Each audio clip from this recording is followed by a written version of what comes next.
నిజంగానే రామారావు గారి కనుక స్పృహ ఉంటే అసలు ఇటువంటి పెద్ద కోవటాలు చంద్రబాబు నాయుడు అనేవాడే కాంగ్రెస్ పార్టీ నుంచి ఎన్టీ రామారావు కాళ్ళ దగ్గరికి చేరినటువంటి పెద్ద కోవట్టు. మీలో మీరు చంపుకుని ఇవాళ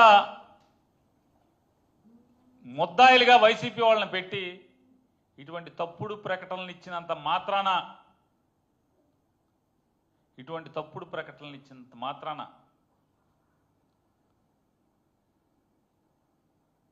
ఈ పాపాల నుంచి చంద్రబాబు నాయుడు నీ ప్రభుత్వం లేదా మీరు కానీ కడిగి వేయబడజాలరు అనేది గుర్తుంచుకోమని చెప్పని హెచ్చరిక జారీ చేస్తూ, నాడు ఎన్టీ రామారావుకి వెన్నుపోటు పొడిచి ఆయన కాళ్ళు పట్టుకుని కుర్చీలోంచి కిందకి ఈడ్చావు కాబట్టే ఇవాళ ఎన్టీ రామారావు గారి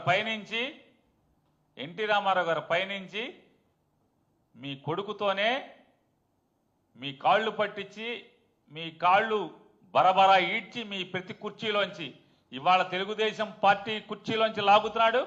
రేపో మాపో ముఖ్యమంత్రి కుర్చీలోంచి కూడా లాగే రోజు తొందరలోనే వస్తుంది.